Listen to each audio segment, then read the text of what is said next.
Native9, the name's meant to signify, I'm the 9th generation of my family farming and ranching in California. So my great-great-great-great-great-great-grandfather, Joseph Ontiveros, came into Alta California in 1781 with the Rivera expedition, which was the second overland expedition sent by the Spanish to try to settle California.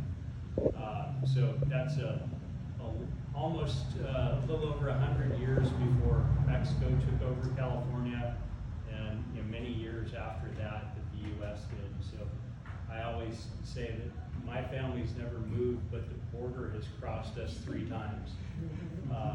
And all that with the history of agriculture. There was no town here when my family settled in the Santa Maria Valley. There was no town in Orange, prior LA County, when they settled in what today is Anaheim, Placencia, Yorba Linda, Brea, Fullerton, that part of Southern California. But the things that were constant is they had to create their own food source and their own source of nourishment, and they did that with farming livestock and largely wine grapes, all the way back to that very first generation. So for me, I won't pretend my family was not a wine industry family when I grew up as a kid. We had a small cattle ranch. We farmed grain hay for those cattle, and some of my families, my dad's brothers, did other kinds of farming, but the wine grape thing was new to me, and I got a start on that when I got a small scholarship to go to Cal Poly San Luis Obispo to be on the rodeo team. And while I was there, I realized, hey, drinking's fun, and I enjoy this quite a bit, and I could really, the kind of next generation of boom in the California wine industry was just starting to happen. And so that was 1994, so I really got involved in the wine industry that fall at Cal Poly.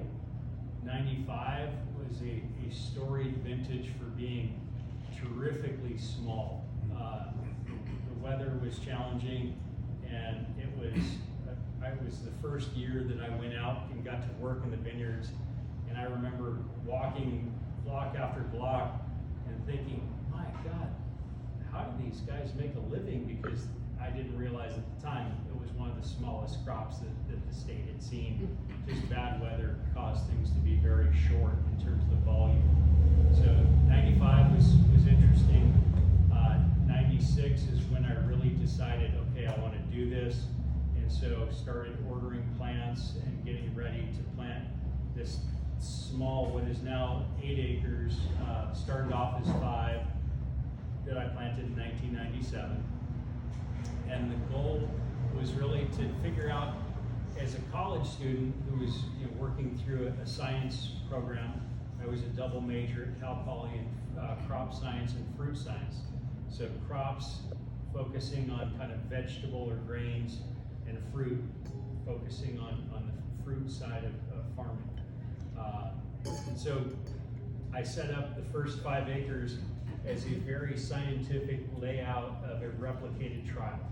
So in 1997, we planted 5 1-acre blocks, each with multiple different rootstocks underneath that 1 acre. So for those who maybe a quick show of hands, how many people really don't understand a whole lot of all these details about Pinot Noir? Or are you guys all pretty steeped in this? So, okay, so thank you. There's one taker. So, with Pinot, it's very well known that there's a lot of different clones. It's broadly variable, and people say that it's one of the best vehicles to show sight where the grapes are grown, how the farming is done, into the ultimate wine. And I think it's because it's one of the only red wines that really is as transparent as it is. So even reading textbooks, it talks about, in the old days, they would talk about white wines, and then there would usually be an asterisk that would say, and Pinot Noir kind of almost acts like a white wine because it's very elegant in its nature.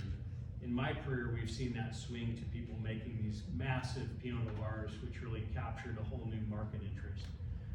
in 1995 and 6, there were a lot of new clonal opportunities coming in from France into California. And that's a very pedantic system where our governments usually are involved in the plant introduction into our country. And so the French were bringing in material that is through their, it's called Ontiveros, is their system, into the US. And we have 3 places in the US that are approved from our land grant university system. And that system is called Foundation Plant Material Services. Not to bore you too much on the details, but it was a really exciting time because this next generation of boom was happening in plants coming into the US.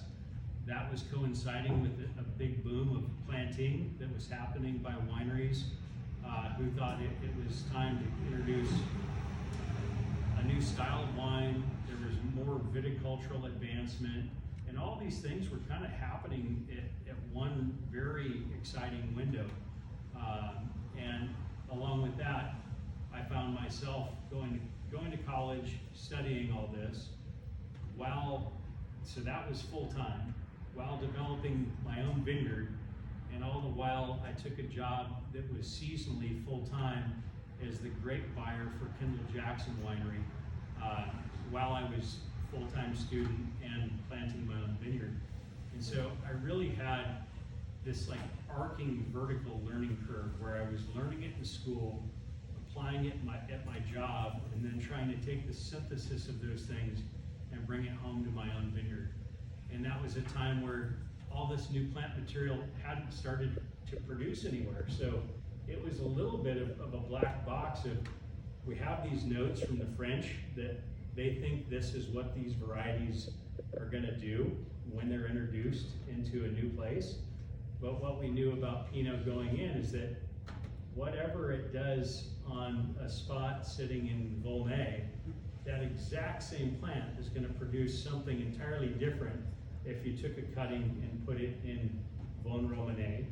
It would do something totally different if you took it and made spot Burgunder of it in Germany, and likewise with the very sunny differences of our continent here in California than our European friends. And so it was a crazy time, really exciting. That's why I thought, let's set up all these trials because we have a much bigger ranch.